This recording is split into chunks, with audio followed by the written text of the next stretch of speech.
سابق وزیر قانون فروغ نسیم نے عمران خان کا جسٹس قاضی فائز عیسیٰ بارے بیان جھوٹا قرار دے دیا۔ جیو نیوز کے پروگرام شاہزیب خانزادہ میں اینکر پرسن کے رابطہ کرنے پر بتایا کہ عمران خان نے خود جسٹس فائز کے خلاف ریفرنس دائر کرنے پر اصرار کیا تھا۔ عمران خان نے سپریم کورٹ جج کے خلاف ARU کے مواد پر زور دیا۔ ایسٹ ریکوری یونٹ براہ راست عمران خان کے ماتحت تھا۔ عمران خان کے خلاف بات نہیں کرنا چاہتا لیکن حقائق کی درستگی ضرور چاہتا ہوں۔ معاملے پر فروغ نسیم اور فواد چودھری بھی آمنے سامنے آ گئے۔ فواد چودھری نے رد عمل دیا کہ فروغ نسیم کو بطور وزیر قانون ذمہ داری لینی چاہیے۔ حقیقت یہ ہے کہ تمام معاملہ آپ نے کھڑا کیا، جس پر فروغ نسیم نے جواب دیا فواد چودھری کی باتیں بکواس ہیں۔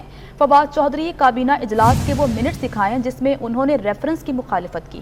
اسی معاملے پر بات کرنے کے لیے ہمارے ساتھ موجود ہیں سینئر تجزیہ کار سلیم بخاری صاحب۔ بہت شکریہ سلیم بخاری صاحب آپ کے وقت کا۔ اس سے پہلے سر عمران خان صاحب نے بھی یہ کہا کہ غلطی تھی جسٹس قاضی فائز عیسیٰ کے خلاف ریفرنس دائر کرنا، اور اب تو فروغ نسیم صاحب بھی لب کشا ہوئے ہیں اور انہوں نے بھی یہ بتا دیا ہے کہ صرف عمران خان صاحب کے اصرار کرنے پر یہ ریفرنس دائر کیا گیا تھا۔ سر کیا کہیں گے اس معاملے پر؟ دو باتیں اس حوالے سے۔ پہلی بات تو یہ ہے کہ جو عمران خان صاحب کو غلطی کا احساس ہو گیا ہے نا، یہ بلا وجہ نہیں ہے۔ ان کو پتا ہے کہ وہ چیف جسٹس بننے والے ہیں اگلے سال، اور اس کے بعد پھر ان کو پتا ہے ان کے ساتھ بننی کیا ہے۔ دونوں صورتوں میں ایک تو وہ جعلی کیسز جو انہوں نے اپنے مخالفین پر بنائے ہوئے ہیں وہ ختم ہوں گے، اور جو کیسز ان کے اوپر بنیں گے وہ بھی حضرت صاحب کے سامنے ہی جائیں گے۔ تو یہ کوئی محبت میں نہیں کہہ رہے ان کی، نہ وہ کوئی سچ بول رہے ہیں، یہ صرف اس لیے کہ ان کو پتا ہے انہوں نے چیف جسٹس بننا ہے، لہٰذا اب سے گراؤنڈ جو ہے وہ ہموار کی جائے۔ دوسرے اس کا حوالہ جو ہے وہ یہ کہ جو فواد چودھری صاحب ہیں انہوں نے اس طرح کی انہیں عادت ہے، انہیں نا منہ کی بواسیر ہے اس طرح کی درگزریاں چھوڑنے کی۔ وہ آپ دیکھ لیں کہ انہی کی کیبنٹ کے کلیگ نے جس طرح سے ان کو شٹ اپ کال دی ہے وہ آپ کے بالکل سامنے ہے۔ عمران خان صاحب کو بھی انہوں نے میرے خیال سے شٹ اپ کال ہی دی ہے کہ بھائی صاحب یہ آپ کے اصرار پر ہو رہا تھا، میں نے تو اس کی مخالفت کی تھی۔ تو یہ چیزیں کھل کے سامنے آ رہی ہیں، آپ کو پتہ چلے گا کہ ان کے بیچ بھی جو کچھ ہوتا رہا ہے اور جس طرح سے انہوں نے رموز سلطنت کو ہینڈل کیا ہے وہ ان کی نااہلی اور ان کی ناکامی کے کھلے ثبوت آپ کو جلد ملنے شروع ہو جائیں گے۔ ٹھیک، بخاری صاحب ساتھ ہی رہے گا۔ ثنا بچہ صاحبہ بھی ہمارے ساتھ موجود ہیں، تجزیہ کار ہیں، انہیں شامل گفتگو کرتے ہیں۔ بہت شکریہ ثنا بچہ صاحبہ آپ کے وقت کا۔ دو چیزیں، ایک تو خان صاحب نے پہلے اپنی غلطی مان لی کہ جسٹس قاضی فائز عیسیٰ کے خلاف ریفرنس نہیں بھیجنا چاہیے تھا، اور اس کے بعد اب سابق وزیر قانون فروغ نسیم صاحب کا یہ بیان جس میں انہوں نے کہا کہ یہ تمام تر معاملہ صرف عمران خان صاحب کے زیر نگرانی تھا اور انہی کے کہنے پر، انہی کے اصرار پر یہ ریفرنس بنایا گیا تھا۔ کیا کہیں گے اس حوالے سے؟ دیکھیے یہ بات تو درست ہے، خان صاحب کی ایک بات تو درست ہے، اور وہ یہ ہے کہ قاضی فائز عیسیٰ کے خلاف ریفرنس نہیں دائر کرنا چاہیے تھا، اور یہ تمام تر چیزیں جو ہوئی اس مدلے وہ غلط تھی۔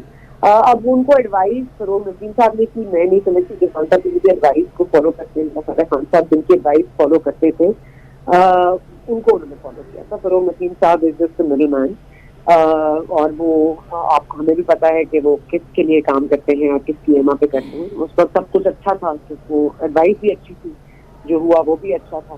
اب یہ جو معاملہ زیر بحث ہے وہ یہی ہے کہ وہ ایسٹ ریکوری یونٹ جنہوں نے تمام تفتیش کی جو کہ انلیگل تھی لندن میں، ان کی بیگم سرینا عیسیٰ کو جس طرح سے انہوں نے جب ٹک پکڑ کرائی تو ان کا جو مذاق بنایا گیا، ان سے جو ہیلپ لیا گیا، اس کے بعد ان کی ایفیڈیوٹ جمع کرائی گئی، تو it's been a real nightmare for Justice Qazi Faez عیسیٰ۔ اس میں بڑا انصاف کو ایک جھٹکا ڈیفینیٹلی لگا ہے کہ آپ ایک سٹنگ جج کے حوالے سے اس قدر ڈراسٹک میجرز لے سکتے ہیں۔ دوسری طرف یہ بھی بہت اہم ہے کہ جسٹس قاضی فائز عیسیٰ نے کیا کیا تھا، انہوں نے خان صاحب کو تو کچھ نہیں بگاڑا تھا۔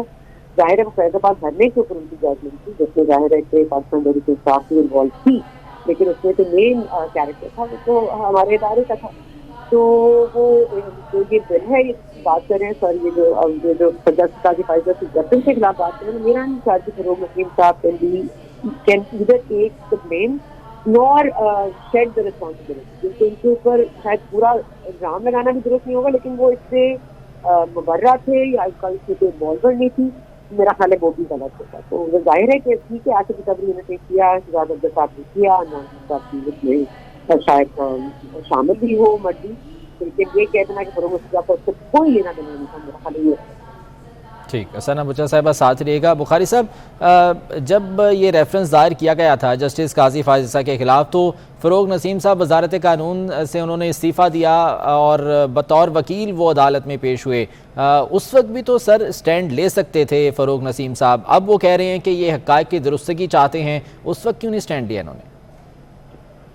یہ بات آپ کی بہت حد تک درست ہے اور میرے خیال سے ثنا بچہ بھی بالکل ٹھیک کہہ رہی ہیں، لیکن صورتحال یہ ہے کہ اس وقت جب آپ کسی ایک خاص سیٹ اپ میں کام کر رہے ہوتے ہیں، آپ کسی کی کیبنٹ کے وزیر ہوتے ہیں، تو آپ کو انسٹرکشنز فالو کرنی پڑتی ہیں، اور یہ ایک مرتبہ نہیں کیا انہوں نے، ایک سے زیادہ مرتبہ کیا۔ وہ 2-3 مرتبہ ریزائن کر کے حکومت کے کیسز لڑنے گئے تھے، لیکن یہ کہ جو عمران خان صاحب کے احکامات ہوتے تھے، آپ کو پتہ ہے کہ وہ اپنے سامنے کسی کی سنتے تو تھے ہی نہیں، مشاورت نام کی چیز ان کے پاس سے کبھی گزری نہیں ہے، وہ ہٹلر کی طرح سے بہیو کرتے تھے، لہٰذا جو کچھ بھی وہ فرما دیتے تھے اس کے اوپر عمل کرنے کے سوا کوئی چارہ نہیں ہوتا تھا۔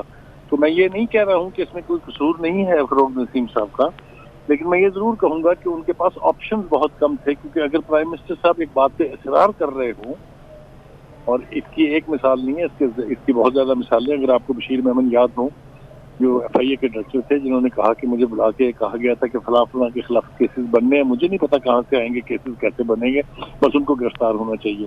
تو یہ کسی ڈیموکریٹ کا ایٹیٹیوڈ تو نہیں ہو سکتا، نہ یہ کسی پاپولرلی الیکٹڈ بندے کا ہو سکتا ہے، یہ تو ہٹلر کا ایٹیٹیوڈ ہے۔ تو وہ اس دور میں اگر وہ ان کے کہنے پر آ کے گئے ہوں تو میں نہیں کہہ سکتا، لیکن جیسے بھی گئے تھے، چاہے ان کے کہنے پہ گئے تھے، چاہے اپنی مرضی سے گئے تھے، جو کچھ ہوا اس کے اوپر اب رونا پیٹنا جو ہے وہ شروع ہے، اور ایک دوسرے کے اوپر ذمہ داری ڈال رہے ہیں۔